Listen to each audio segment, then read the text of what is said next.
Hola, soy José Manuel Delgado. Para los que no me conozcáis, soy uno de los fundadores de agilecorporation.org. En nuestra web podéis ver cómo implementar un Business Agility en vuestra empresa siguiendo un modelo organizativo Agile. Pero hoy, en este vídeo, me voy a centrar en explicar por qué funciona realmente Agile y cuáles son, digamos, los fundamentos de que funcione, y también por qué es tan crítico en nuestras empresas que implementemos Business Agility. Al final del vídeo os voy a poner también información sobre un TED Talk de un genio de la comunicación que ofrece claves muy relacionadas con esto que todo gestor debería conocer. No te lo pierdas.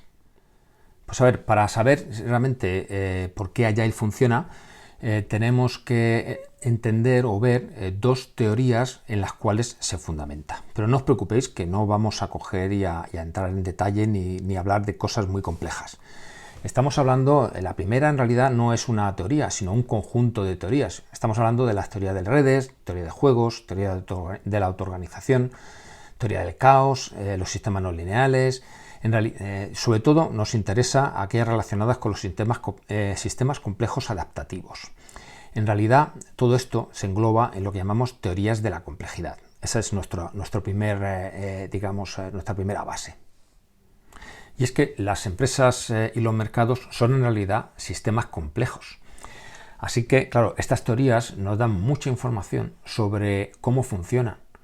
Hay una cosa clave, desde luego, que tenemos que resaltar, y es que todas estas teorías nos dicen que los sistemas en un entorno cambiante, para que puedan sobrevivir, tienen que tener la característica de ser adaptativos. Eso es como decir que estamos en la cuarta revolución industrial, que se caracteriza precisamente por el cambio absoluto, por el cambio continuo. Cambia todo, cambia nuestras organizaciones en las empresas, cambia lo que el cliente nos demanda, sus requisitos, cambia lo que los proveedores nos ofrecen de forma continua.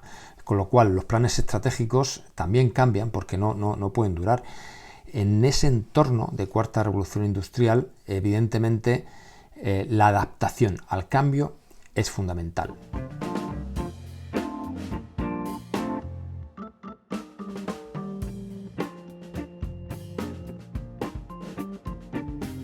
Nos vamos a quedar con eso, que a más cambio, más crítica es la capacidad de adaptación que necesitamos. Y esto nos trae a lo siguiente. Para tener esta capacidad de adaptación es clave el trabajo del tipo conceptual y creativo. Seguirán existiendo los trabajos procedimentados, ¿no? La gente que mueve cajas, que digo yo. Y evidentemente la eficiencia en esos procesos será evidentemente importante. Ahora, si bien era crítico y fundamental en un estado donde los mercados eran siempre maduros y estables, era la mayor, digamos, ventaja competitiva que podías conseguir, ahora la capacidad de adaptarse, y eso lo que implica es necesidad de trabajo conceptual y creativo, está por encima de eso. Voy a denominar trabajos en cadena de montaje a todos esos trabajos procedimentados donde hacerlo de forma precisa y eficiente era fundamental. Entonces, dicho eso, llamándoles trabajo en cadena de montaje, lo que vamos a establecer es que la eficacia del trabajo conceptual y creativo cobra importancia sobre la eficiencia en los trabajos en cadena de montaje. Ese sería nuestro corolario después de aplicar las teorías de la complejidad a nuestro entorno.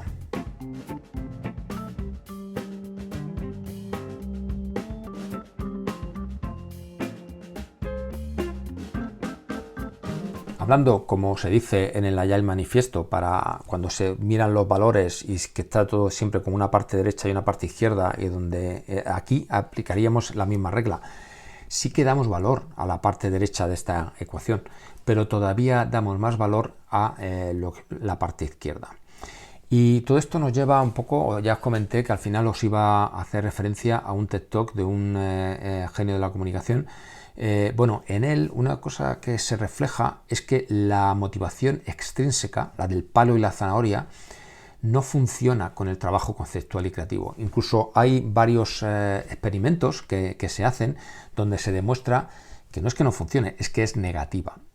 es decir, si lo que queremos es fomentar el trabajo conceptual y creativo, la motivación extrínseca del palo de la zanahoria no es la forma de hacerlo. Como os dije, este hombre es un genio de la comunicación y la verdad es que lo hace de una forma súper amena, con lo cual no lo perdáis. Luego después os indico dónde está. Pero volviendo a nuestro hilo, la cuestión es eso, que la motivación intrínseca es más importante que la extrínseca en este nuevo entorno donde nos movemos. Pero por si acaso no queda claro la diferencia entre la motivación intrínseca y la extrínseca, la extrínseca es cuando nosotros aplicamos mecanismos para hacer que la gente haga un trabajo que realmente no quiere hacerlo.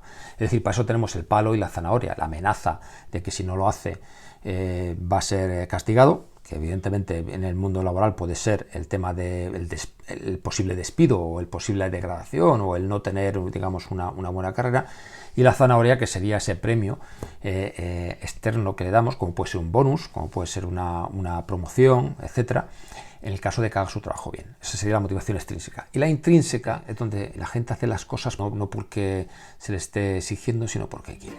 Esa sería la diferencia.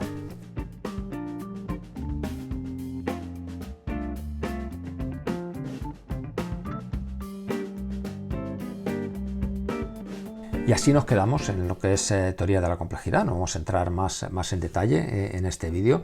Y entonces empezamos con la segunda de las teorías, la teoría de la autodeterminación, Self-Determination Theory, que es una teoría de los señores Death y Ryan de los años 90, pero que ahora está muy de actualidad por el tema Agile y por lo que aplica al tema Agile, como vamos a ver. En realidad, la motivación intrínseca, según estos señores, se consigue solo preservando tres necesidades esenciales, ¿vale? para ese individuo.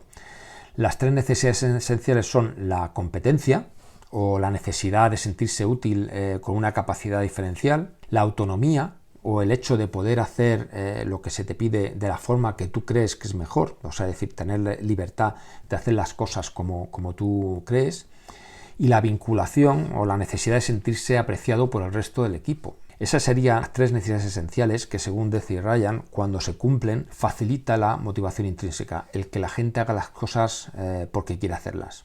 Y ahí es donde se relacionan las dos teorías, ¿no? Siendo las necesidades esenciales fundamentales para la motivación intrínseca, y ya que la motivación intrínseca es la que mejor aplica al trabajo conceptual y creativo, también es importante preservar esas necesidades esenciales para tener capacidad de adaptación a la empresa. Y entonces ahora simplifiquemos el diagrama y centrémonos en los puntos clave, la capacidad de adaptación y las necesidades esenciales.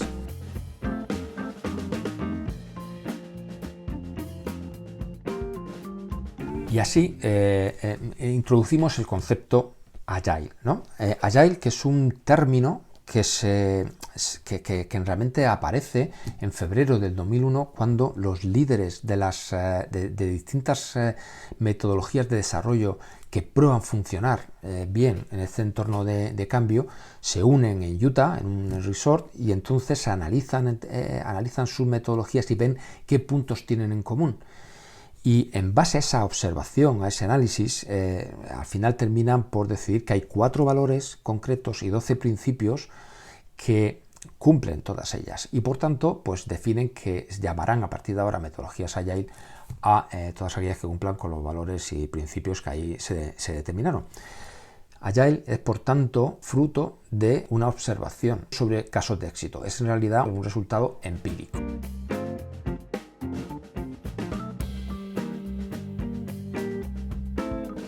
Pues bien, si nos fijamos en sus valores y sus principios, ¿vale?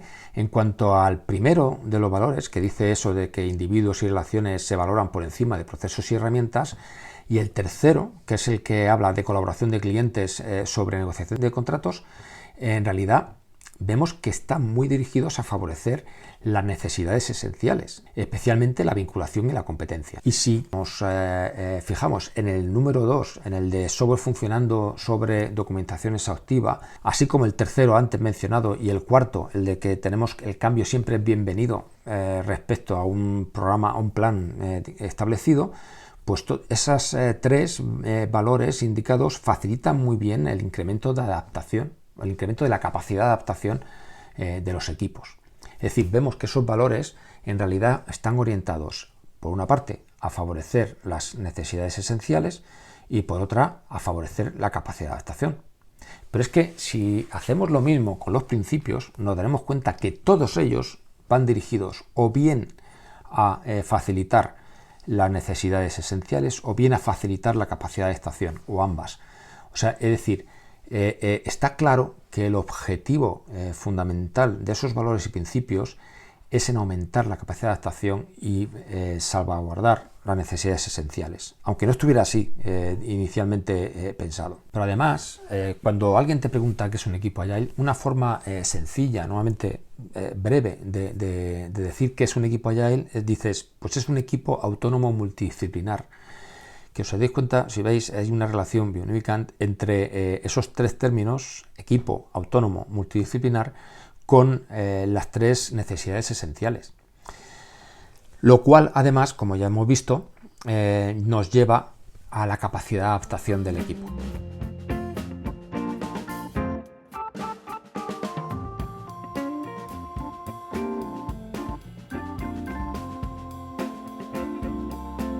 Y así acabamos este vídeo con dos corolarios. Primero, Agile no es una metodología. Agile es solo la demostración empírica de dos teorías ya existentes en el pasado. Segundo corolario, que mientras estemos en la cuarta revolución industrial, es decir, mientras estemos en una situación de perpetuo cambio, de gran incertidumbre, Business Agility es la respuesta, porque Business Agility es lo que nos va a ofrecer capacidad de adaptación al entorno, lo cual es clave para los sistemas complejos adaptativos, tal y como somos las empresas y los mercados. Y como os prometí, acabo con este link que os dejo aquí abajo de TED Talk de Daniel Pink, ese genio de la comunicación que es Daniel Pink. El vídeo se llama La sorprendente ciencia de la motivación y él nos explica cómo el trabajo conceptual y creativo requiere de motivación intrínseca y con algunos ejemplos demuestra cómo la extrínseca es incluso negativa. No lo perdáis y nos vemos en un siguiente vídeo.